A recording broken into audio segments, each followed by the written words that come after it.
Jerry. Kenapa ya, Coba Pak? kita aja, makan dulu kita ya. Kenapa nih? Inilah, duren bro.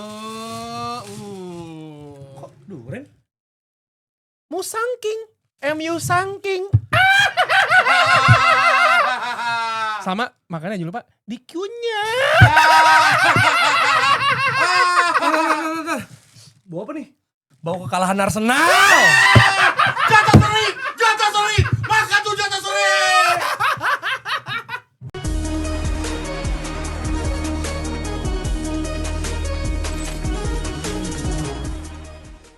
Welcome to Box Below Show. Gak gitu dong. Ya, semangat dong. Arsenal goblok. Biasanya goblok. Tolong ditit ya, tit, tolong. Goblok mah gak apa-apa. Oh, nggak apa-apa. Eh, Kesel banget gue. Kenapa sih marah-marah, Jer?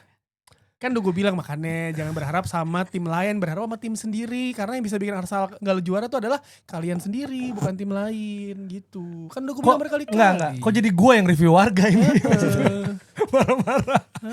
Aduh. Pak, tolong langsung aja deh. Langsung. Pusing gue gila.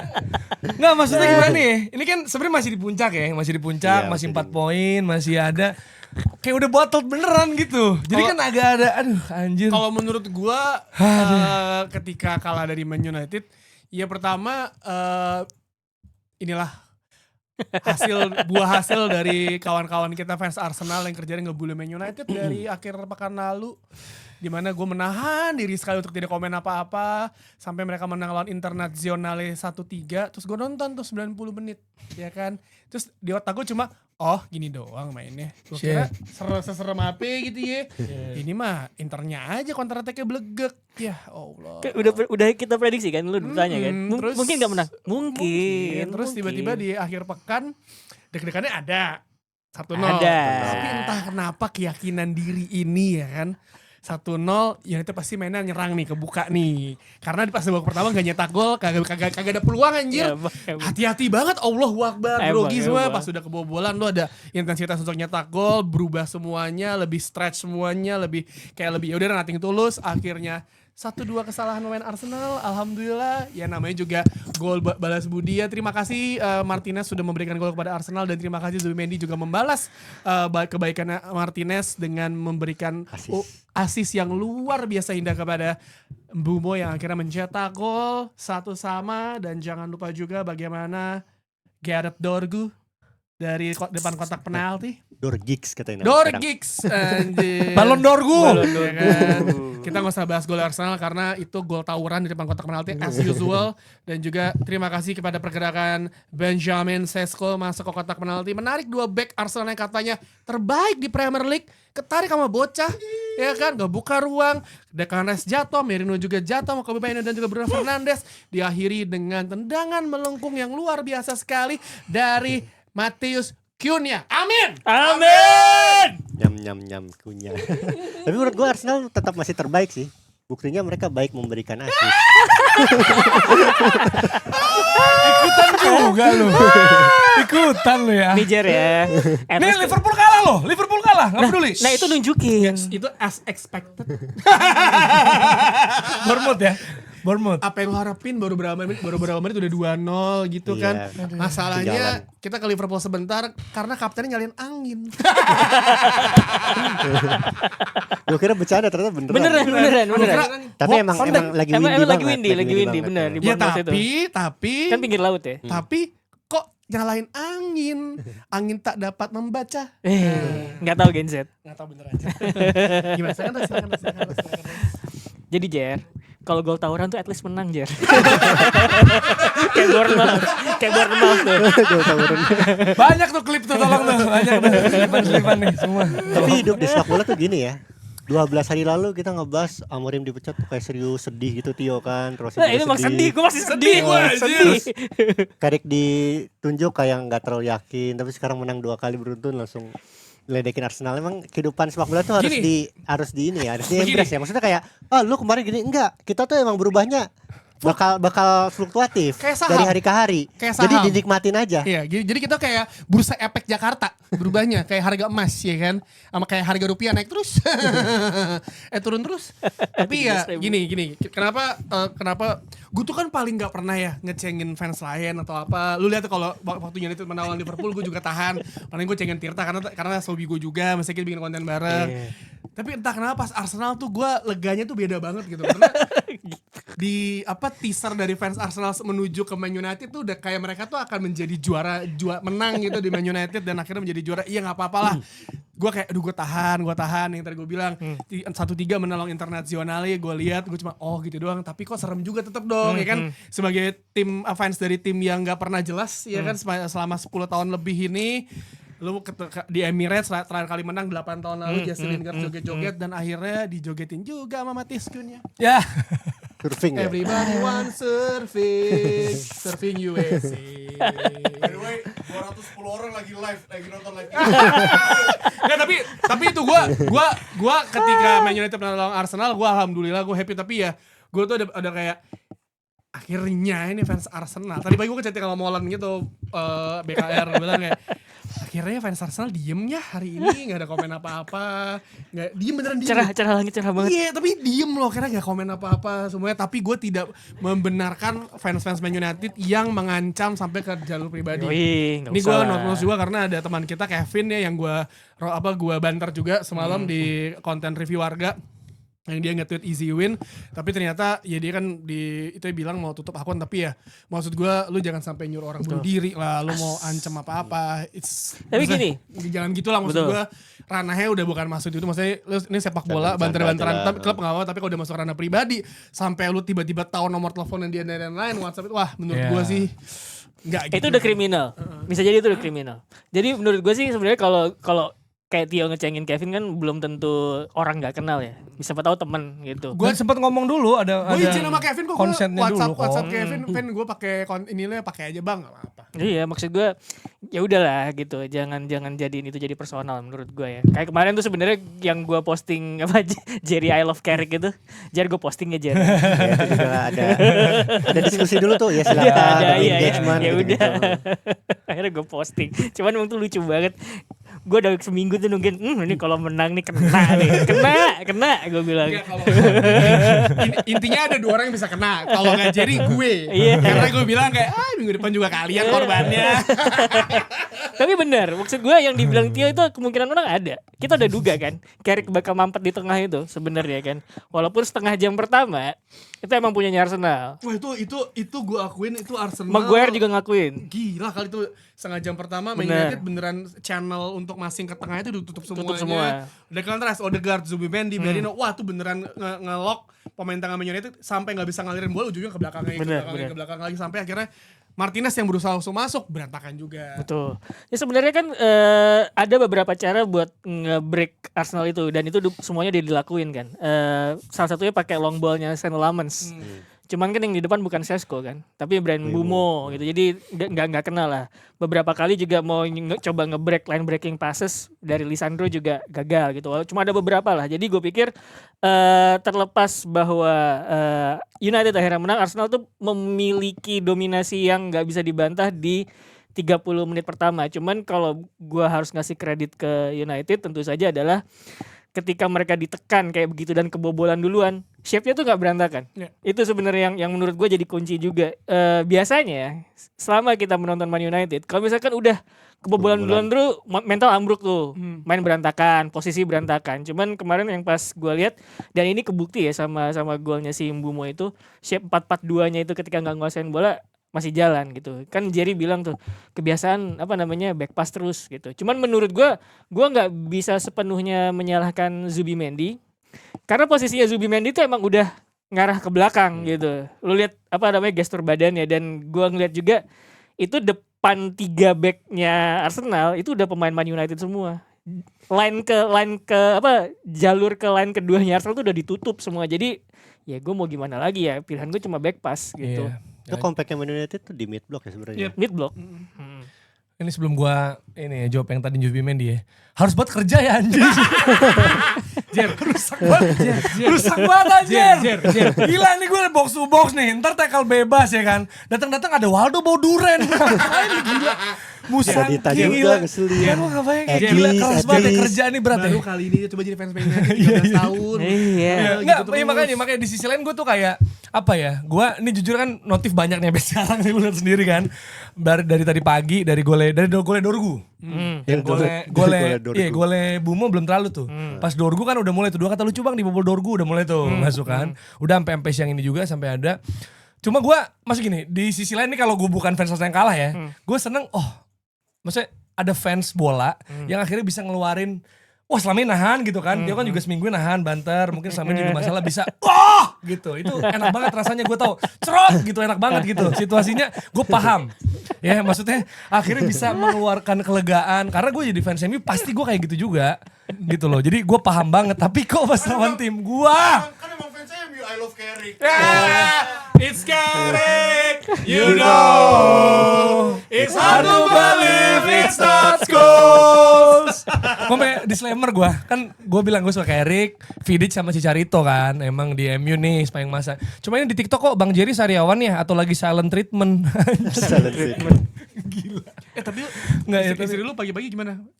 Ngatur mood lu gimana tuh kan pagi-pagian lu pasti kan chaos tuh. Aman. Mahari gimana tuh? Enggak, dia kebangun malam-malam kan. Mungkin gue ngonten marah-marah. Terus Dia pagi-pagi kebangun. Enggak, dia kebangun. Terus dia ambil muka ngantuk gitu. Terus gue naik ke atas kan. Terus dia, gue kan gak ngomong apa-apa kan udah kusut lah. Lu paham lah. Udah paham juga dia. Terus dia ngeliat. Abis itu di Google gitu.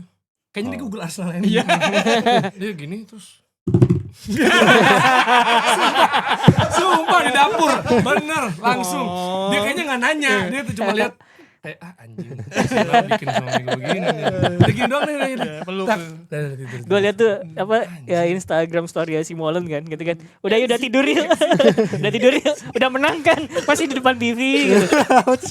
Jadi di fun fact soal Molang nama Enzi ya pas dia Molang cerita pas mereka kan liburan ke Belanda tuh berapa bulan akhir tahun ya.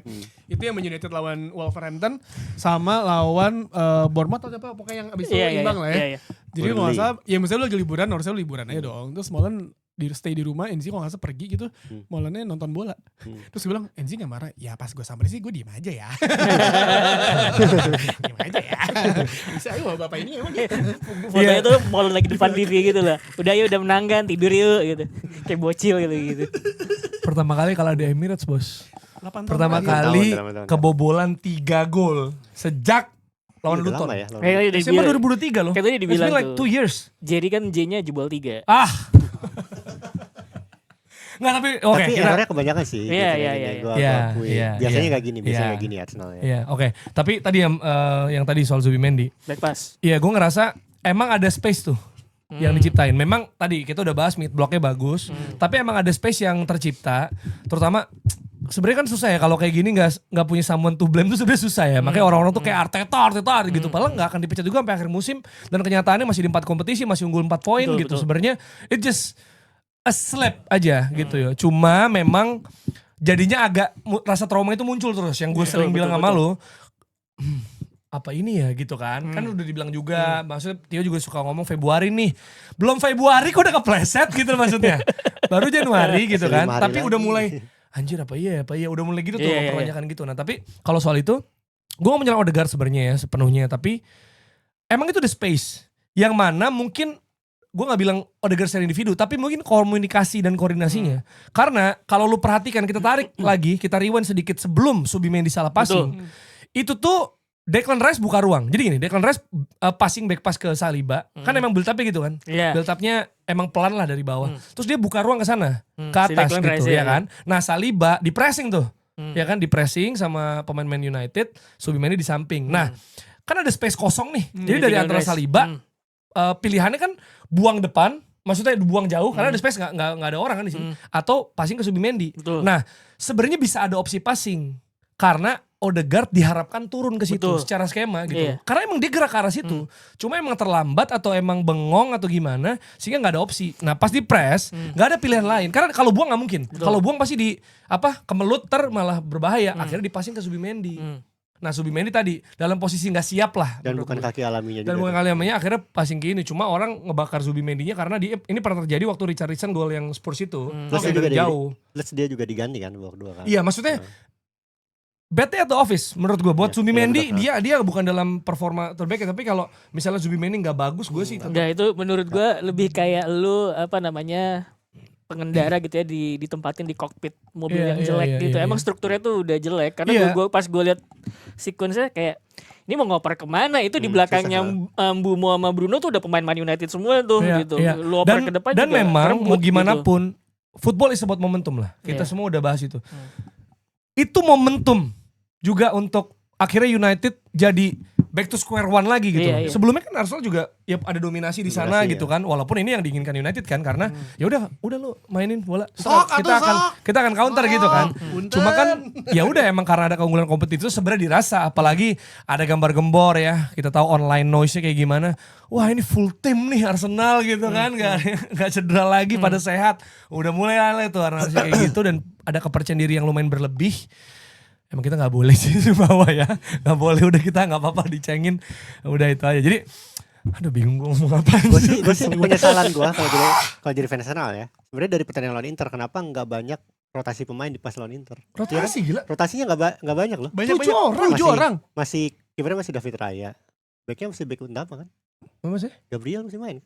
Iya tapi enggak ada Mosquera. Enggak, tetap ada 7 orang. 7 orang Zubimendi main 90 menit tapi ya dia Inter tuh.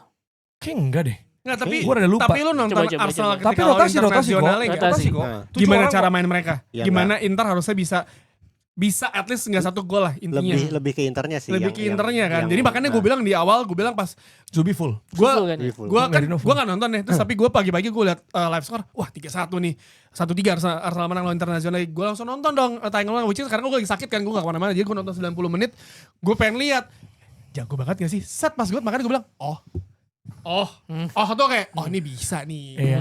Enggak, tapi kalau Ada caranya emang, ada caranya. Ada terkait soal caranya. ini ya, terkait soal misalnya rotasi. Ini lihat nih ya. Declan Rice nggak starter, Gyökeres nggak starter juga. Maksudnya yang main ya Zubimendi, ada Eze, Luis Kelly, Mosquera gitu. Jadi sebenarnya ada apa namanya? Ada rotasi juga gitu. Dan apa yang terjadi kemarin tuh menurut gue, aduh berat banget anjing. Kasar pengen berat. Ya, itu mental bisa, itu mental bisa juga. Dan gue ngerasa ini ya. Kalau misalnya nyalahin Arteta juga, misalnya gini, ya gue tahu banyak orang udah sebelah Arteta dengan segala macam ininya lah. Tapi kalau kemarin misalnya yang disesalkan misalnya biasanya adalah pergantian yang terlambat. Enggak kok kemarin. 4 langsung loh. 5 menit 58 dia langsung ya udah masih 4 itu mengubah langsung ya udah ini kita nggak works, oke kita langsung ubah deh gitu ya. Jadi ada upaya ke sana gitu. Tapi fakta bahwa pemain yang nggak eksekusi depan, fakta bahwa Gabriel Jesus yang kata orang udah dia aja starter, jangan Gyökeres, dipakai jadi starter, tapi ternyata dia nggak bisa pressing sama sekali, dan secara physicality setelah sembuh dari cedera, ya menurut gue ya belum Premier League ready lah gitu maksudnya ya dibanding sebelum cedera. Jadi ya gue sih bilang it's on the players juga sebenarnya gitu. Jadi sekarang gini deh, Back kiri oke, lo puas kemarin. Kincapi. nggak ada yang gue puas sih jujur aja. Cuma masuk gini, oke lawan United kalah. Emang gue juga fair aja emang United tuh layak menang. Tapi ketika lu nggak bisa cetak gol di 2 laga sebelumnya dan sekarang juga susah golin lah, scrappy golin ya oke, ada on goal, ada set piece, itu caranya Arsenal. Tapi kan ada kesulitan ya untuk punya kreativitas. Ini berarti udah 3 pertandingan gitu. Nah itu apa ya, hal yang menjadi concern menurut gue. Gue kemarin tuh akhirnya ngedenger ini nonton videonya Arsene Wenger abis pertandingan. Dia bilang yang ngebedain United sama Arsenal di game ini tuh ada 2. Pertama patience, kesabaran. Yang kedua itu technical cohesion. Jadi kohesi teknikal itu gak ada. Jadi kalau bahasanya Arteta ya habis konvers dia bilang adalah di game-game penting kayak gini, lu moment of magic dari seorang player tuh emang ngaruh dan itu nggak apa-apa, dia bilang gitu. Nah menurut gue technical cohesion itu juga yang digaris bawahin. Arsenal tuh sebenarnya punya kayak pemain kayak Declan Rice yang menurut gue bisa sih jadi clutch player dan sering Declan Rice jadi clutch player. Cuman nggak keluar gitu ketika momen-momen tim lo lagi mentok nih. Ya lo flare lo kemana, individual brilliance lo kemana gitu menurut gue. Karena kemarin ketika 1-0, gue ngeliat Arsenal lebih percaya diri untuk menyerang. Benar. Dan menurut gue pas ketika Arsenal nyetak gol, gue pas ngeliat Arsenal langsung berubah gaya bermain lebih attack karena mereka untuk mengamankan poin ya lo bisa nyetak gol lagi kan. Satu tuh nggak aman. Ada momen sebelum itu tuh nggak bisa tuh Bruno flick through pass ke depan. Sebelum itu beneran arah bola ke Bruno tuh beneran di stop beneran nggak bisa kemana-mana tuh. Bola ujung-ujungnya balik lagi ke Luke Shaw, Martinez, Harry Maguire, Diogo Dalot muter gitu terus. Nggak, si kayak mainnya cuma Casemiro cuma mundur passing back pass mulu sampai akhirnya Lamens. Nah ketika Arsenal nyetak 1 gol itu mereka agak sedikit berubah untuk lebih terbuka dan lebih menyerang, dan itu akhirnya kecolongan lewat sebelumnya kan ada serangannya Bumo yang counter attack, terus akhirnya ada juga yang dari kanan tuh yang crossing yang Saliba atau si Gabriel yang diem tuh, yang tengah Bruno tengahnya ke atas sampai akhirnya kejadian Zubimendi own goal. Jadi tapi setelah itu back pass goal. Iya back pass goal. Tapi setelah itu gue ngelihat kayak loh ini harusnya Arsenal bisa lah karena Man United beneran deep banget. Kalau misalkan lo ngelihat kelemahan United sebenarnya ada di sisi kanan, which is tuh Diogo Dalot ketika defense berapa kali dilewatin. Ada Diogo Dalot dikolongin bang. Lo lihat gak yang Diogo Dalot dikolongin tuh? Sama siapa ya? Hincapi dia nggak salah. Di kirinya sama Hincapi sama Hincapi. Hincapi. Pokoknya dikolongin bang. Anjing dikolongin nih. Tapi ya mungkin ketika Arsenal mulai buntu karena mainnya tuh beneran langsung deep banget kan, mundurnya beneran mundur banget. Ninggalin ke depan, Arsenal bingung sendiri, dan itu bukan permasalahan saat melawan Man United juga. Kalau lawan tim-tim yang kayak gitu Arsenal juga kayak kebingungan kan. Ya, menurut gua Arsenal itu too cautious gitu. Apa ya bahasa Indonesia? Jadi kayak berhati-hati. Iya, terlalu buru-buru. Enggak gini. Maksud gua berhati-hati dalam hal mereka kan build up nih. Mereka build up juga udah punya pattern lah ya yang mungkin banyak orang pikir ribet gitu. Nah, ini di point out juga sama Patrick Vieira ketika setelah pertandingan gitu. Jadi Arsenal itu lumayan minim dan ragu untuk mengambil umpan-umpan atau ini beresiko gitu, atau cara yang beresiko karena main aman terus. Ya cenderung main aman, makanya ngarahnya akhirnya ke back pass sampai segala macam. Jadi ketika akhirnya itu kan prone to mistake kan, ketika lu main ke belakang, ketika lu bingung muter-muter ya itu Odegaard juga waktu itu kan yang lu point out tuh pas lawan Bournemouth kan geser segala macam. Nah ini berdampak ke timnya. Dan mau gimana pun di era sekarang gue yakin online noise itu kedengeran banget pasti sampai pemain juga, sampai pelatih juga. Jadi kalau misalnya orang mau ngomong soal mentality itu ada validnya gitu. Dan bisa jadi maksudnya bukan cuma it's not only about mentality ya. Soal gimana menangani pressure gitu loh. Karena pressure-nya itu beda. Bukan cuma pressure ada di puncak, tapi pressure takut gagal.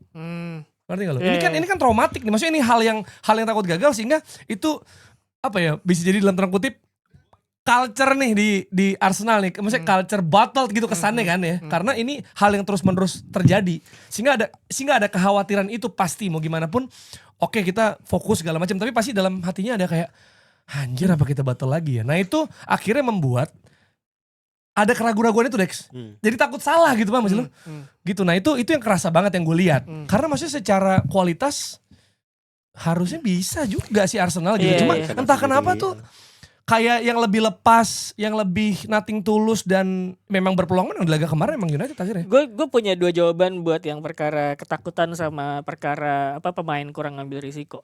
Kalau nggak salah si Thierry Henry tuh pernah bilang ya, Arsenal yang sekarang tuh fear of losing-nya tuh lebih gede daripada ketika ada keinginan untuk menangnya gitu. Itu emang fear of winning dia bilang. Iya, fear of winningnya. Fear of winning lebih gede daripada fear of losing. Iya gitu. Ya, karena nggak biasa gitu. biasa menang, jadi ada kekhawatiran. Makanya emang itu bukan sesuatu yang bisa dijawab dari tactical ya, karena menurut gue tahun 2002-2023 itu Arteta tuh mainnya ofensif, nggak se-cautious sekarang gitu. Iya. Tapi kemudian mereka kalah sama Manchester City gitu. Makanya kemudian kayak kalau cara ini nggak berhasil gue pakai cara lain gitu. Nah cara yang lain ini yang kemudian kita bilang terlalu cautious ini gitu. Jadi gue pikir ada sedikit pengaruh mental di situ, kayak gue nggak boleh gagal lagi. Jadi gimana pun caranya gue harus menang gitu. Dan tapi itu malah menciptakan beban atau pressure tersendiri gitu.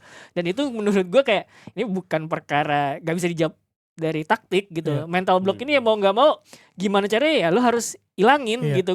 Kita baik-baik aja kok gitu. Karena abis pertandingan gue ngebaca beberapa publikasi gitu ya, termasuk BBC masih bilang Arsenal nih sebenarnya kalau mereka bisa ngelihat point of view lebih luas, Mereka satu masih unggul 4 poin. Iya. Kedua, berikutnya fixtures mereka itu nggak terlalu berat. Iya. Dan mereka Gitu. masih di 4 kompetisi anyway Iya gitu sebenarnya. gitu. Jadi Iya kan? sebenarnya udah harusnya mereka kayak gitu aja ya, anggap ini sebagai kekalahan Normal satu aja, hari normal. gitu. Iya gitu. Jadi Masalah ini kali Ros, mungkin yang bikin Arsenal dan juga fansnya kena banget adalah ya mereka Iya. kalah sama Man United. Man United. Karena yang noise online noise sebelum pertandingan itu kan gila banget betul. ya yang ngecengin Man United terus dibandingin squad 2008 sama 2026 ini. iya. Exposure-nya gila. Exposure-nya gila lah intinya. Maksudnya ketika kalah kan emang kalau bisa dibilang ya fans Arsenal berada di atas Man United karena ya posisinya emang kayak gitu. Man United Betul. juga bertahun-tahun apalagi musim ini dramanya kebanyakan sampai akhirnya kalah karena tamparan keras jadinya menurut gua mereka tuh belum siap kayak anjing kalah sama Man United gitu. Ya ada faktor juga shocking kalahnya sama gol kayak begitu sebenarnya yang beneran Kayak begitu. gol 30 yard gitu loh. World class. Iya, maksudnya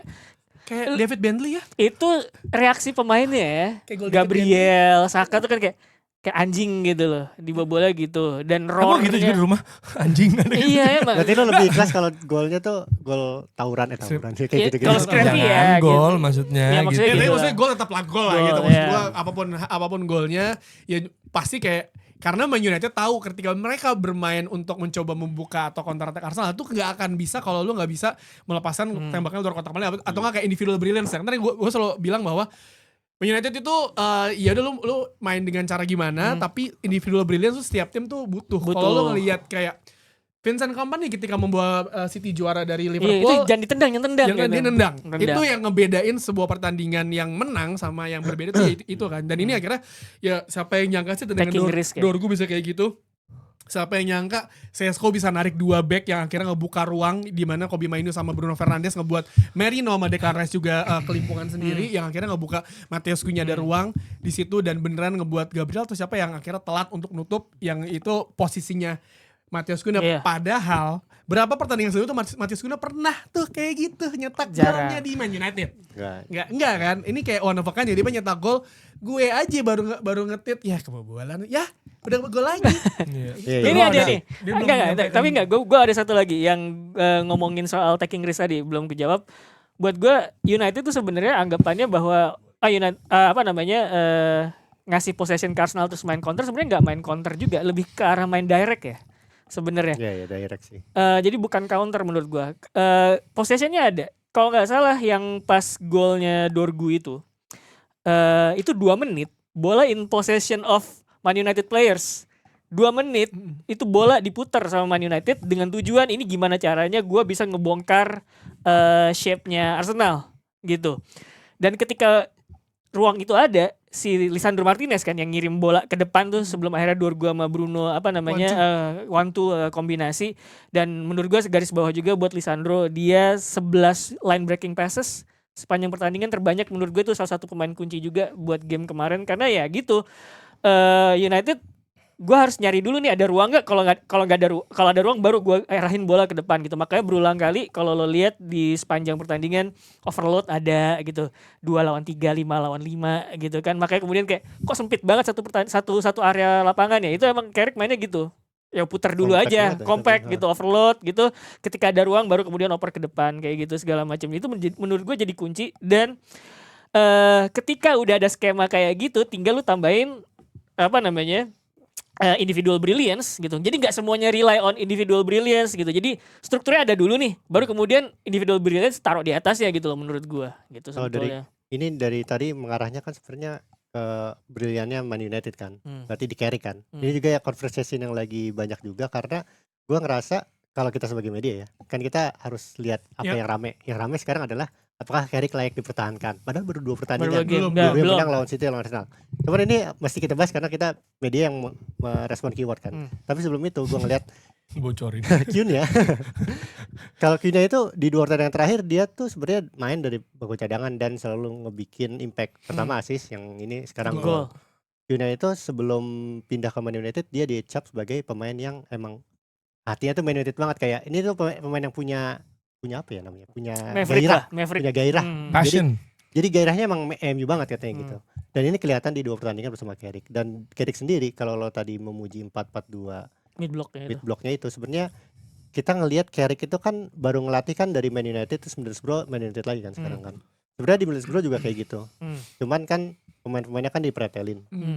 Carrick itu adalah tipe pelatih yang sebenarnya lebih tahu dia mau cara main gimana daripada karakter pemainnya kalau di Middlesbrough. Sementara di Man United dia lebih tahu tradisinya. Kenapa gue bisa bilang gitu? Karena di Middlesbrough dia tuh nggak mengubah taktik ketika pemain-pemainnya dipretelin.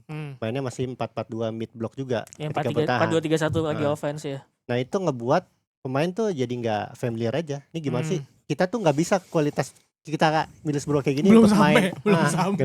Gak bisa gue maunya kayak gitu. Kalau di Man United dia tahu pemain-pemainnya tuh punya kapasitas itu. Iya. Berarti sama kayak Vincent Kompany di Bayern berarti kan? Iya, Ya, karena kemarin kalah ya. Betul. Iya. Jadi sebenarnya itu tadi, jadi idenya si Carrick untuk main possession itu bagus.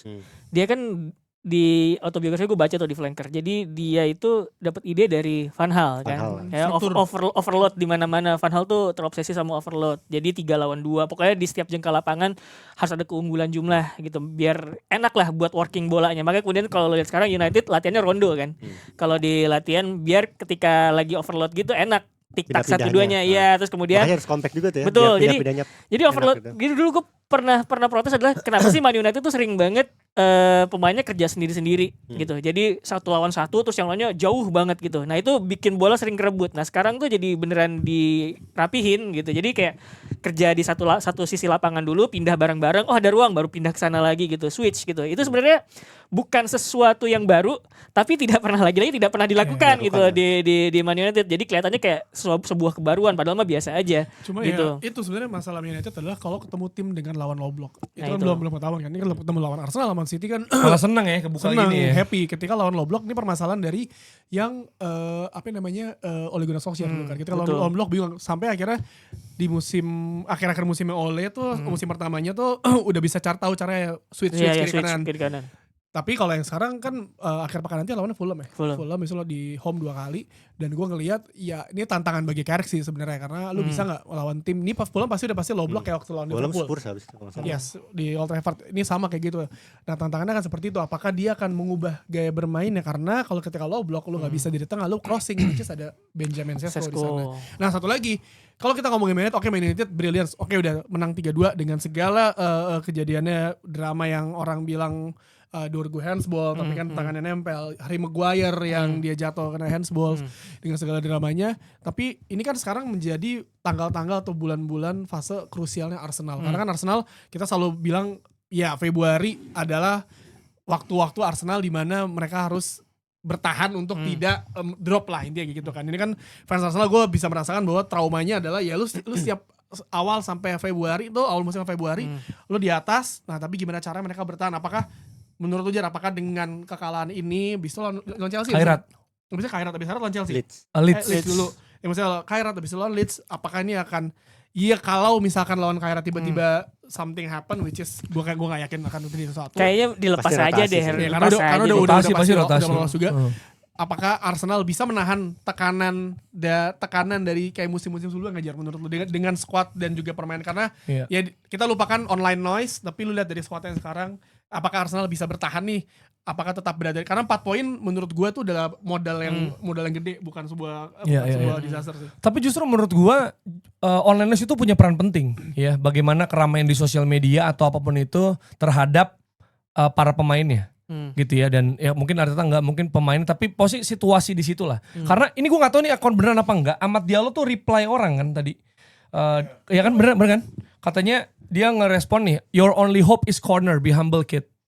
Ini kayaknya akun asli nih Ahmad Diallo _19 693 ribu soalnya tapi dia reply gitu. Nah itu justru jadi rame. Nah maksud gue berarti kan mau gimana pun pasti pemain juga ya manusia, pemain juga pengguna sosial media gitu ya, yang mana akan terlibat di situ dan notif yang masuk segala macam. Nah ini justru ada hal-hal yang juga di luar lapangan yang akan bisa berpengaruh juga. Itulah kenapa ini momen yang penting buat menurut gue sih kepantasan Arsenal juara gitu sebenarnya. Fase-fase ini ya. Iya fase-fase ini gitu. Maksudnya kalau emang mereka botol lagi emang nggak layak juara sih simpel itu maksud gue loh. Dan ibaratnya gini. Lu pada misalnya teriak tadi gue bilang Arteta out segala macam. Karena nyatanya gak mungkin dong. Gak mungkin dikeluarin minimal sampai akhir musim. Jadi sebenarnya you just put the blame on someone gitu sebenarnya. Kalau lu ekspresi aja, like kesal ya udah. Tapi kalau sampai bikin terus digaungkan seperti itu, toh masih di puncak, masih 4 kompetisi, nonsense menurut gue. Tapi ketika ya udah kita botol misalnya, amit-amit botol lagi, misalnya nggak dapat gelar, bahkan ini kalau kan gue bilang paling nggak trofi. Nah situasi kayak gini kan sebenarnya masuk akal buat berharap ada trofi major kan sebenarnya. Ya kan? Kan kalau gue di awal musim gue bilang ya paling nggak trofi deh, paling nggak biar nggak puasa gelar banget gitu. Tapi kalau udah kayak gini kan sebenarnya wajar banget kita berharap, kami berharap ada trofi major. Champions League, Premier League atau gimana situasi karena kayak gini kan. Nah, ketika itu misalnya nggak tercapai, terserah deh gue support lu teriak-teriak Arteta out kayak udah 6 tahun waktu evaluasi gitu loh maksudnya. Tapi kan ini setengah jalan. Dan setengah jalan bukan yang kita di zona degradasi loh. Gitu. Ini setengah jalan masih di puncak gitu. Jarak lagi menipis. Dan itu tadi gue bilang City juga sempat ada fasenya tumbang. Si siapa? Liverpool juga kalah loh. Gitu maksud gue juara bertahan maksud gue gitu loh. Tapi pas Liverpool kalah sehari sebelum Arsenal kalah itu emang noise-nya juga rame gue lihat. Dari fans Liverpool sendiri. Karena fans Liverpool udah pengen Xabi Alonso masuk. Karena kalau gak salah tadi update terakhir gue baca, gue gak tahu benar dari lini masa bilang bahwa Liverpool udah ngontak Xabi untuk siap-siap untuk gantiin Arne Slot. Karena banyak juga yang udah enak sama Arne Slot. Gue tidak mendalami Liverpool ya karena maksudnya dalamnya seperti apa. Tapi kalau ngeliat dari game yang kemarin sih emang udah ini. Jadi emang noise-nya tuh pasti ada. Maksudnya gini, that's the point. Ketika lu juara bertahan, abis itu lu sekarang berapa? Peringkat 5? Enggak dong, 4 MU. King MU, sorry, gue biasa pakai King. 6. Oh, udah 6 sekarang. Liverpool ke 6. Dari juara bertahan ke 6 mainnya. MU 5, Chelsea yang Liverpool masih 4. MU udah 4 sekarang. MU 4. Sotoy lu. MU udah 4. King MU. Biasa kan King. Liverpool berapa? Liverpool 6. Chelsea di bawahnya Man United. Makanya itu kan jelas regress. Dari juara bertahan mereka bisa dibilang kayaknya nggak compete title race lah ya kalau situasi tetap kayak gini gitu kan. Itu kan terjadi kemunduran yang udah nyata gitu kan. Jadi wajar banget ketika mereka berteriak, walaupun menurut gue kalau Arne Slot cabut sebelum akhir musim menurut gue aneh karena ya udah lo evaluasi akhir musim gitu sebenarnya kalau menurut gue. Kecuali kalau manajemennya udah mau ngelepas aja. Iya, itu beda lagi. Gue ganti aja, gue gak peduli trofi apa enggak. At least kita mulai dari sekarang jadi season depan udah siap. Yes, gitu. Tapi itu tim lain lah maksud gue. Nah kalau Arsenal kan apa targetnya sih? Mau juara, masih di title race, masih unggul 4 poin gitu loh maksud gue. Kayak ntar dulu lu justru ini saatnya lu memaknai lagu North London Forever Whatever the weather. This rainfall bro, this is ini lagi situasi panas nih, windy. Sinar King MU makanya kita pakai topi gitu. Ya kita harus stick to the team, we support the team. That's what they need. Itu maksud gua. Tapi tidak ada serangan personal terhadap pemain kan? Lah ya enggak maksud gua enggak tahu. Tapi kan Indonesia kadang kan gitu kan. Ada tiba-tiba fans Indonesia nyerang. Kalau Phil Jones biasa pakai bahasa Sunda, nyerang Phil Jones dulu gitu. Maksudnya kita we never know gitu loh. Cuma maksudnya ya gue punya apa pesan gitu lah Ros maksud gua. Ini karena situasinya ya mentality bisa terjadi di out of field juga. Karena kalau cuma bener-bener on the pitch, gue sih rasa ini momen-momen flip ya momen jelek bakal balik sih dengan pictures yang lebih enak. Tuh pada sehat juga kan. Gue sih yakin banget. Baru kalah misalnya kalah 3-2 ya kehilangan 3 poin. Iya masih ada 4 poin tapi kan pressure sekarang masih berada di Arsenal gimana apakah mereka bisa untuk tidak kehilangan poin lagi karena yang Jerry bilang mental tuh is a key gitu. Lo misalnya kalau orang bilang lo nggak tahu misalkan tiba-tiba Saka di rumah ada masalah sama pasangannya atau apa gitu atau enggak David Raya abis ngurusin anak gitu malamnya itu gimana atau enggak token listriknya bunyi pagi-pagi gitu kan gak ada yang tahu ya kan. Jadi semua orang tuh punya masalah masing-masing karena ini BP tuh pernah bikin tulisan kan bilang pemain bola di lapangan sama di luar lapangan tuh beda. Mereka punya kehidupan masing-masing. Jadi ya itu kita nggak tahu kan apa yang terjadi di lapangan. Arteta mungkin puyang gimana di rumah, istrinya marah-marah mulu atau apa, nggak ada yang tahu. Jadi maksud gue pressure-nya tuh beda lagi. Maksudnya kita yang fans tahu adalah ya lu perform di lapangan, lu tidak tahu personal problem dari si pemain ataupun staffnya tersebut kan. Itu yang kita nggak tahu kan. Pemain bisa tiba-tiba main jelek karena mungkin dia kurang tidur atau apa ya, tahu kan. Jadi ini yang menurut gua ini dari pekan ini sampai nanti awal Februari menurut gua adalah momen krusial Arsenal. Kalau Arsenal nanti tiba-tiba imbang atau tiba-tiba kehilangan poin lagi sih, tapi akan menjadi masalah buat Arsenal. Tapi kita mesti sadar juga musim ini tuh musim yang aneh lagi. City nggak ada konsisten-konsistennya. Aston Ya, Villa semua. juga semuanya nggak ada konsisten. Jadi kayak musimnya tuh menurut gue musim yang agak-agak ajab dibandingin musim-musim sebelumnya. Musim sebelumnya kita lihat Liverpool selalu di atas kejajaran sama City. Sebelumnya juga City juga seperti itu. Arsenal, Musim kemarin tuh nyaman loh Liverpool. Iya. Relatif nyaman. Dan musim ini unggul 2 gol aja lu nggak aman. Bournemouth unggul 2-0 jadi 2 sama. Beruntung akhirnya jadi 3-2. Iya sering banget orang tim-tim yang udah unggul duluan akhirnya dibalap. Ya Arsenal ketika lawan United. Jadi ya musim ini tuh selain Arsenal harus mau gak mau harus konsisten sampai akhir musim. Untungnya adalah nggak ada tim yang konsisten musim ini. Itu doang sih. City tiba-tiba bisa kalah, coy.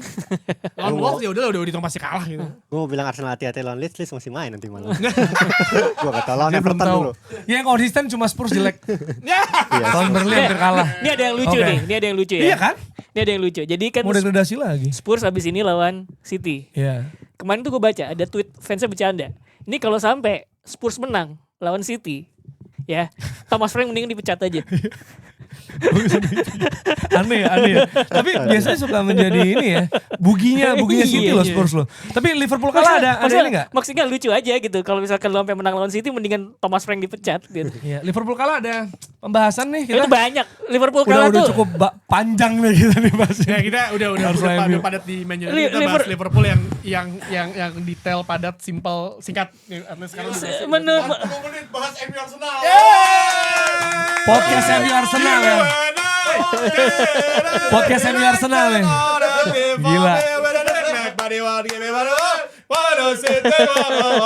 Kita hanya menjanjikan daging. Kalian perlu mengunyahnya saja. Iya.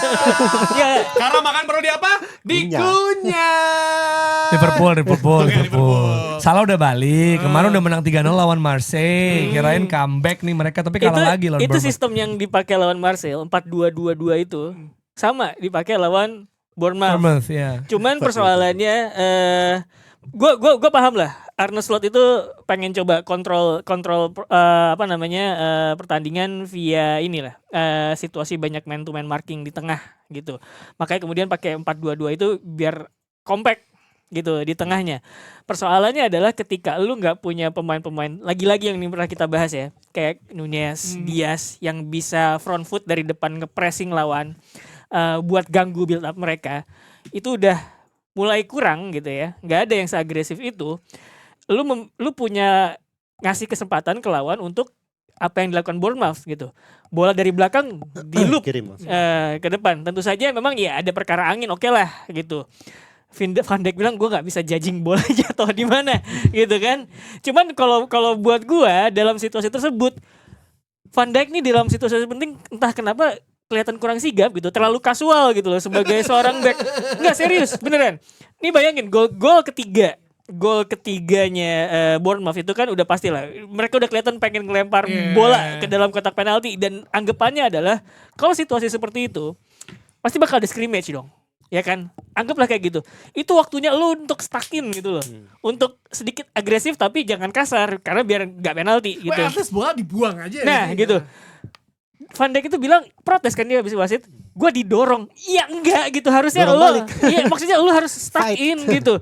Dan ini maksud gue dia itu udah bukan back kacangan gitu. Back juara Premier League 2 kali dan 1 kali juara Champions League yang menurut gue harusnya udah lebih berpengalaman lah sama situasi-situasi seperti itu. Tapi makanya gue bilang kayak kok dia terlalu kasual ya dalam situasi-situasi tersebut gitu. Kenapa nggak sigap? Padahal harusnya kan sebagai back yang udah ngalamin banyak hal persaingan juga yang sangat ketat gitu sama Manchester City, harusnya dia tahu dong gitu situasi kayak gitu. Nah menurut gue sih Liverpool ada persoalan di eksekusi pemain gitu, iya termasuk throw in. Ya baliklah salah lah lu lihat game tersebut.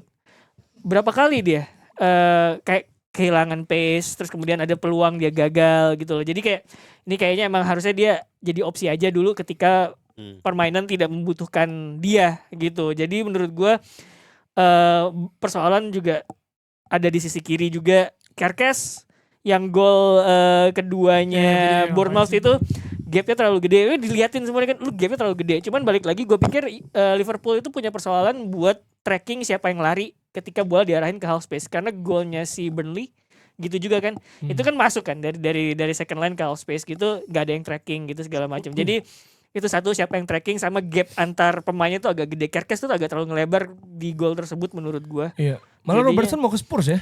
Nah makanya itu loh maksud gua. Malah mau manggil pulang ini ya, si Mikas ya kalau nggak salah ya. Mikas dari Roma ya. Tapi mereka dia opsi yang lebih bagus dibanding Robo apa? Apa Robo udah habis? Kalau Maksudnya- Robo nggak ada ya butuh si Mikas. Kalau Robo nggak ada. Cuma Robonya mau pindah. Gak tahu deh. Enggak, itu kemarin gua Kayaknya pindah. Dia mau degradasi ke Spurs. Mungkin dia Mau degradasi, ingin hidup mau baru degradasi. kali ya. tapi Hidup baru. si Spurs itu Spurs siapa sekarang- sih kira? Udogi. Udogi ya? Spurs itu Udogi sama Ben Davis. Spurs itu asistennya Jets sekarang fans, ini Jets fans. John Eitinga kan. John Oh, iya, Eitinga yang musim kemarin itu asistennya Arne Slot yang ngasih ide supaya Gravenberch itu jadi nomor 6, terima bola dari belakang, terus bisa giring, bisa passing gitu. Sekarang abis itu dia cabut ke Ajax, gagal, sekarang jadi asistennya si Tapi Thomas Frank di Spurs. menurut kalian bertiga, mau salah itu sekarang jadi masalah bagi Liverpool nggak sih? Musim ini. Harus jadi alternatif dulu sih menurut gua. Ya gini, konteksnya adalah yang kayak pernah dibilang Nabil, Mohamed Salah dulu udah awal musim ya Bil ya, bilang ke Slot, gue udah nggak bisa kalau lu nyuruh gue tracking back, gitu. Jadi emang kalau mau mainin Salah, lu harus bisa kompensasi itu dengan sistem yang nggak ngebiarin Salah untuk tracking back gitu. Persoalannya sistemnya Liverpool tidak sejauh ini, atau at least kemarin ya lawan Bournemouth tidak mengizinkan itu karena masih nuntut buktinya buat Salah, buat tracking back segala macam gitu. Jadi ya ada kesulitan di situ sebenarnya, nggak kena di situnya. Udah gimana? Sama sih gua ngelihat dari segi taktis sebenarnya Salah udah nggak kayak dulu lagi. Makanya yang bisa mengompensasi Salah itu bisa bagus adalah taktiknya sendiri. Jadi bukan salahnya. Karena Salah juga udah menua kan. Nah di taktiknya Slot gak bisa kayak gitu. Makanya Salah jadi alternatif seperti yang tadi gue bilang. Udah gak bisa jadi pemain utama lagi kecuali bek kanan. Ini ya pendek ya. Kecuali bek kanan Liverpool bersedia naik turun. Itu dia Itu pendeknya lah. Kalau nggak turun berarti. Kalau nggak turun berarti. Dan kita bahas tadi lah, nggak ada Nunez yang front di depannya itu loh yang agresif untuk bisa pressing duluan, itu tuh nggak ada. Dia Gitu. sih krusial banget. Dan itu juga gue masih menjelaskan itu satu dimensi doang, dimensi kanan. Belum lagi dimensi, maksudnya Salah kan bisa nusuk, bisa apa segala macam. Yang squad komposisi Liverpool sekarang itu dibangun untuk kontrol. Tapi kalau misalkan lawannya itu chaos gitu ya, kayak Man United Amorim tuh yang menangin second ball gitu, gimana mereka ngadepinnya itu kan belum ketahuan ya. Slot belum punya jawabannya menurut gua gitu. Kalau di Premier League, di Champions League beda lagi gitu. Tapi ya itu tadi pemainnya tuh dibangun untuk craving control gitu. Beda lah, makanya yang pas Nggok kesini kita bilang kan kok beda banget klub sama Slot. Ya beda, jenis pemainnya aja sama beda yang tadi gitu. lo bilang juga tentang Heitinga itu juga beda karena sebenarnya Slot tuh sadar bahwa ada investasi khusus untuk ke asisten dia gitu. Sementara manajemen Liverpool bilang enggak, investasi ke asisten tuh enggak sepenting itu. Jadi ya udah dilepas aja Heitinga. Makanya menurut gue sih sebenarnya mungkin tidak sepenuhnya salah Arne Slot, berarti ada salah di manajemen juga. Di Slot kan tidak membeli dan menjual pemain ya. Tidak seperti kata Waldo ini di kontennya dia bilang bahwa Arne Slot ngejual ini. Enggak, bukan Arne Slot kali yang ngejual. Ngejual FSG.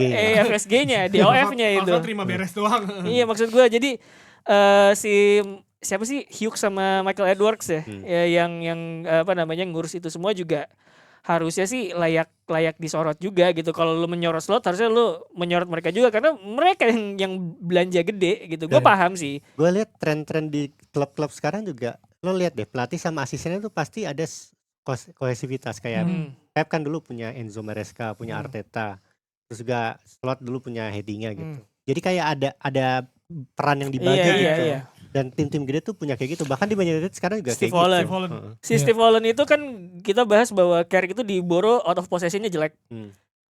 Ternyata si Steve Holland yang pas gue baca-baca itu dia tuh emang nanganin kayak pressing out of possession gitu. Kayak ide untuk out of possession dari dia. Dan fun fact sebenarnya dia fan Man United karena lahirnya di Greater Manchester. Meskipun dia terkenal di Chelsea ya. Yang jelas kalau di Liverpool someone to blame-nya kok di Gakpo ya. Itu kenapa ya? Iya bener, tapi bener. Main kesayangan sih. Maksud gua he's not perform well. He's not perform. Kenapa tetap ada di sana? Ya sama kayak Diogo Dalot yang kemarin respect 2 pertandingan, oke boleh. Tapi gitu terus ya. Every club has someone to blame. Man City lawan Wolves 2-0. Chiesa kemana ya? Cedera ya? Udah dia physicality-nya enggak jawab. Gak dipercaya. Enggak dipercaya. Terus City menang lawan Wolves 2-0 dan clean sheet lagi dengan adanya Marguerite yang sudah debut ya. Dan striker Alhamdulillah ketemunya sebelum ada Marguerite. itu ngasih perbedaan. Arsenal April lagi lawan City. Gila, Arsenal lawan City April tuh tegang banget. City Samuel Marguerite tuh bisa mengubah City loh. Gila. Iya. Peruntungan situ. Dan maksudnya bukan yang pemain asal tanggung Januari Iya, gitu iya, loh. iya, Emang iya. bener-bener on point gitu loh Premier League ready dan ini ya. Plus Well. plus lu Hah? Lawannya Wolves. Dan lawannya Wolves. enggak, lu Ya. masih lihat juga, tapi kan Wolves lagi trennya naik. Iya, Wolves lagi naik. menang lebih banyak dibanding Liverpool tahun ini. Nah, iya benar. belum pernah menang musim tahun ini. Ya, Wolves udah menang. Liverpool belum pernah menang tahun ini. Iya, belum Di Liga, Premier di Liga, League, di di Liga. Oh, di Narasinya, FA Cup MU sama Champions Inter League, ya, Liga terus. Champions. Champions League. kan nggak main. Unbeaten bukan menang terus, unbeaten. Unbeaten ya, MU unbeaten. unbeaten Betul ya, betul. Liga Champions. Secara narasi benar sih. Tapi nggak ada Haaland di starting 11 ya. Nah, itu Nggak ada dia Haaland. tuh. Tapi Marmus. cetak gol, lu masih lihat. Udah nggak kapten Haaland kali kita ya? Mendingan nih. Gue udah bulan-bulan di mana gue nggak peduli FPL gue, yang penting MU bener. Bener. Nih Dorgu cadangan gue mulu loh. Kok golin terus sih? Dorgu. Berarti banyak loh orang yang beli Dorgu emang buat cadangan. Rusak. Iya ada. Oh iya. Oh, Semenyo. Emang ada? Iya, bisa. Gaya Semenyo kan udah bukan nih padahal. Udah nggak boleh kan? Enggak, itu kalau lo transfer out gak bisa transfer in lagi. Iya. Tapi kalau stay bisa. Kalau sekarang punya 4 ya udah Gue punya ada empat, Foden, Semenyo sama si Gay gue beli di Palace di Bournemouth. Jadi 4 sekarang nih. Striker gue. Jadi bisa kalau gini bisa. Haaland. Bisa. Tetap. Bisa. Kecuali transfer yang Kalau kalau udah stay udah bisa. transfer out. Coba, nggak bisa kita- Anjir dilanjut. lawak. Iya. Coba moment Tahu of lagi. truth, moment of truth ya. Ya 4-2 doang poin gue. 4-2 dari rata-rata tapi. Iya. Kemarin rata-rata 39 Ada. kalau nggak salah. Semenyo Oke. 8, Gehi 6, Van de Ven gue 7. Van de Ven Golin. Anderson 8. Tapi jebol 2 lawan Burnley. Ih, Mimi Rogers tuh artis dong. Iya, City menang dulu tapi lawan Wolves ya. Enggak, Ya udah. tapi ketika Gehi keluar, terus Glaser juga bilang keluar, Palace berantakan. Karena si Glaser udah bilang kan kayak, Iya. Udah apa yang lu harapin, kapten lu dijual. Mateta udah transfer request. Iya, lu dijual di tengah Tapi stay musim. deh. Dan lu masih, Mateta. iya kan? Udah di Mateta sana ya? stay. Ya. Oh, Sampai tapi- akhir musim. Si Palace tuh lagi berjuang di Eropa juga kan. Eropa, iya. Ini maksud gua, Glaser udah angkat tangan kayak, lah kapten gue dijual di tengah musim. Iya. Tapi speaking of FPL ini gue rada sebel ya. Chelsea jebol menit 88 Iya, menurut anjir. gue. Gue pakai Sanchez. Oh, Sanchez. Cuma ini Chris Richards kan katanya lagi ultah ya udah kalau lagi ultah ya udah nggak apa-apa. Kayak boleh Waldo deh. dong, ultah. Kayak Waldo yang baru ultah. Happy birthday Waldo. Kencan. Iya. Waldo Sama- nonton dikasih hadiah sama Madrid. Tapi Chelsea ada pembahasan Chelsea sedikit mungkin. Gua senior. ke ini aja ke Peles ya sebenarnya. Karena Peles. tadi udah ngebahas ini kan. Lo kalau lihat Enzo Maresca sama Amorim kan curhat abis itu dipecat kan. Nah, si Glaser ini ada yang bilang sebenarnya dia curhat-curhat kayak gitu tuh pengen Biar dipecat. dipecat. Enggak, ini ada insidernya Peles Pesangon. bilang kayak gitu. Cuman gak dipecat karena Peles sadar bahwa Glaser udah terlalu besar buat Peles. Jadi ya udahlah, kontrak lo habisin aja. Tapi sama ini kan dia sempat makan sama si ownernya apa presidennya si Palace gitu Palace, ya kan, terus dia kayak siapa namanya? Iya, terus kayak dia bilang gue sedih juga gue gitu, maksudnya kayak gila gue udah attach lah sebenarnya Attach, sama ya. Palace, tapi ya situasinya juga nggak bagus buat dia kan sebenarnya gitu. Tapi itu emang gak enak sih kalau misalkan lu ngebangun terus pemain lu dijualin Dipretelin. terus gitu, Iya. itu berat sih, berat. Iya. Chelsea 3-1 ya. Liam Rowe senior kemenangan STV kedua ya. golin lagi Kalau akhirnya. kata Udah dua. Ketiga Nabil, beruntun ya. Champions menang kan? Champions menang, Liga kemarin terakhir menang, ini menang 3 beruntun. Sebelum di debutnya kalah sama Arsenal lah, ini EPL Liga ya. EPL Liga. kalau kata lo ini Aduh, penalti permainan paling meyakinkan Chelsea kan? Iya. Lawan Palace. Di bawah senior. Wow. Berarti lo pede ya dengan Rowe senior. Sampai akhir musim lah, akhir musim. Pede. akhir musim. Dia Carabao Cup juga pede kok. Bisa comeback lawan Arsenal. Comeback. Nggak, tapi Rowe senior itu dari awal udah diwanti-wanti sama manajemen Chelsea. Lu sebenarnya program jangka panjang Chelsea, tapi kalau lu nggak masuk champion, bubar sih. Dia udah pasti cabut akhir musim kalau nggak masuk champion. Iya, 4 Februari ya lawan Arsenal. Tapi Chelsea setelahnya ntar midweek akan lawan Napoli. Napoli di Champions League yang Kalah lawan Juventus. kalah dari Juventus 0-3. Oh, Juve lagi kacau cuy, jago. Ini kalau Milan Roma imbang sama Inter 6-2 ya, it's a normal thing. Tapi ini Napoli Indonesia Juve banget, sih. 6-2 anjir, Itu terpisah. Spalletti kan, Juve kan. Iya, Itu masih caretaker sampai akhir musim cuy. betul. Interim. Iya bener-bener. Dia punya tato Napoli gitu. Gila ya. Ya, Toto Kalah possession gak apa-apa, tapi untuk urusan Padahal- offense, padahal- domination. Iya, padahal pemainnya sama kayak apa yang dimiliki oleh door to door. Igor. Igor Tudor bener. Sama. Mainnya tuh sama. Napoli sama Juventus tuh kayak 3-4-2-1 dua-duanya. Cuma si Spalletti tahu apa yang dia mau, tahu bagi apa plus minus dari para pemainnya dan gak banyak drama aja. Kayak Carrick dong. Apa? Kayak Carrick. It's Carrick. Jangan. Tapi Spalletti Spalletti being is a true Italian, jadi ya dia udah tahu lah mesti seperti apa kan. Iya. Dan Tapi itu Jonathan ini. David golin juga, maksudnya ini kan juga Siapa? penting banget Akhirnya karena dia striker. nyetak Iya, gol. exactly. Jonathan David, Oh, kalau Jonathan Yildiz David, oke lah, akhirnya. kayak day to day dia Nah, emang biasa. Yildiz ya. Kostić juga kapan beberapa kali gitu. Ini bisa manfaatin Jonathan David juga. Tinggal open enggak nih Wal? Opennya nggak Gua main nunggu, bahkan gua main. nunggu sih. Nggak dapat Gua tempat gila. Pindah. Tapi apa Ros, Kalian menurut siapa lo apa deh? soal Juve Napoli ini soalnya marginnya 3 loh. Memang. Maksudnya ya kita tahu Napoli dia sebenarnya bagus di tiga atas tuh Juve bantai sih. biasanya dari kemarin tuh 4-5 gitu. Sekarang statement banget ngalahin Napoli. Sebenarnya 3-0. itu agak alot sih kalau gue bilang ya pertandingannya. Alot dalam artian itu tim shape-nya sama 3-4-2-1. Dan ketika mereka berusaha nguasain bola atau nggak nguasain bola itu buat ngerapetin di tengah. Juventus menang agresivitas menurut gua. Oke. Si tengahnya itu si Thuram sama Lukini. siapa ya? Sama Locatelli kalau nggak salah. Gitu. Itu bagus ngontrolnya ketimbang para pemain tengahnya Napoli gitu, dan itu di komplement sama si Yildiz dan Jonathan David gitu. Satu orang lagi siapa ya?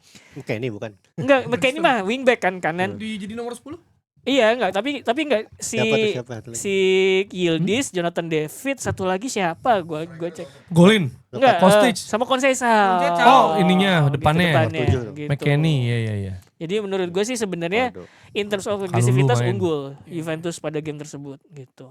Ya jadi menang intensitas ya, dan ya maksudnya ini penting banget menang clean sheet, gue selalu merasa itu hal menyenangkan ya, dan sebuah statement juga. Jadi situasi di Serie A ini sekarang Inter ya. Masih Inter. Inter Milan tuh. dan memanfaatkan imbangnya Milan dan Roma. Jadi sekarang Inter ada di peringkat pertama, selisih berapa? 5 poin dari Milan dan 9 poin dari Roma dan Napoli, gokil. Konsisten juga sih Inter sebenarnya. Iya. Menang. Maksudnya mereka lawan tim gede rada susah tuh. Iya. Tapi lawan tim kecilnya disapu semua. Ya kan Betul. hitung-hitungannya gitu kan. Iya, kalau liga begitu ya kayaknya. Gitu Emang. aja. Emang harus menang lawan tim-tim. Como masih nomor 6. Dan La Liga ya, Barcelona menang 3-0 lawan Oviedo. Fisca Barca. Madrid menang 2-0 lawan Villarreal. Lu udah kegeser lagi kan? Geser lagi. Tapi kan lawan Beda berapa poin? Satu. beda 1. Udah satu doang. Ya Barca pasti menang lah, Oviedo peringkat 20 kok. Paling bawah ya pasti. Iya. Santi Cazorla main. Gak ada Pedri, gak ada siapa lagi satu lagi. Belum tentu dong. Madrid aja lawan peringkat terakhir. ABCT.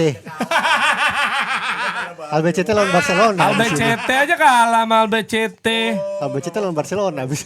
Iya, kalau nggak Madrid ya Barcelona ya. Iya. Tapi Iya, gue kalau dengar kata Barcelona kemarin ingetnya yang Fisca Barca. Fisca. Oh, Fisca Barca. Ini semua karena dokter Barca, Tirta Barca. nyuruh semua orang bersatu mendukung Arsenal kemarin. Anjir, Fisca Barca. Iya, jadi belum ada perubahan nih. Ada yang ngomong di TikTok bosan bahas Madrid, bahas Real Betis kayak.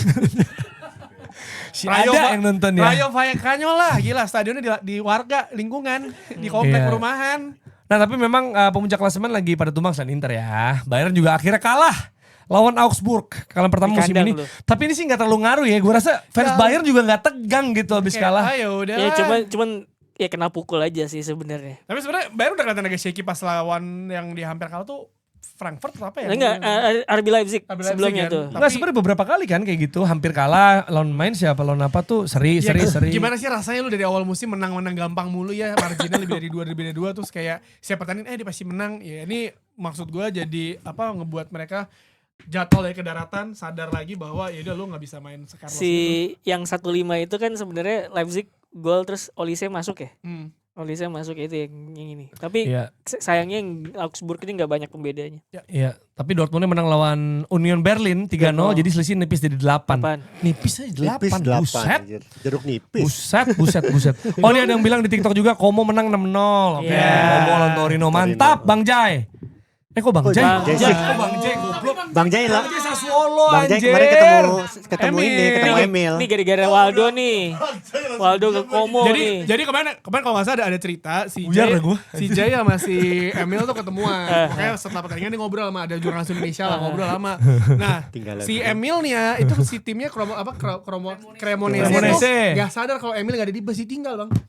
Kayak gitu. itu tuh kayak Waldo ketinggalan bus tour tuh nggak? Iya. Bus tour Enggak Scooty. kayak Waldo jadi ketinggalan kereta di Osaka. Ya. Naik taksi deh. Itu konten. Tapi itu Jesus lawan Emil Laudero ya. Mereka foto juga yang menang Sassuolo. Aduh, jadi tukar-tukar ya. Itulah Kanjuruhan. Kami mendapatkan kiriman dari rekan-rekan di Malang, Arema Kid Archive gitu ya. Ini isinya adalah mengenang rekam jejak Singo Edan dari 2011 sampai 2020. Kita baru baca sebagian dan di sini ada ditujukan ke box bola. Makasih ya sebelumnya. Thank you. Dari kawan-kawan di Arema termasuk dari Mas Indra Lukmana Putra. Terima kasih karena ini adalah sebagai bentuk bahwa kita gak lupa untuk terus menyuarakan justice for Kanjuruhan gitu. Makanya kami di box bola dikasih buku ini gitu. Jadi ini untuk sebenarnya sih Arema itu sejarahnya lumayan panjang gitu dan penting juga untuk ingat bahwa sejarah panjang ini jangan sampai tercoreng oleh justice oleh tragedi Kanjuruhan gitu. Isinya jersey Arema dari 2011 sampai sekarang. Jadi betul. semua jersinya home, away, bahkan kiper dan tertipu. Iya, betul. Iya, ya itulah ya hasil pertandingan. Nanti ada episode Kamis akan ada bahasan Champions League. Untuk fans MU selamat beristirahat dengan kemenangan ini. Selamat menikmati, iya dong, selamat menikmati kemenangan ya kan. Selamat menikmati pelatih baru juga. Dan kita akan mulai episode lah hari Kamis ya. Sementara ini kita mau menghindar dari sinar matahari King MU dulu. Mau makan durian, musang king kok.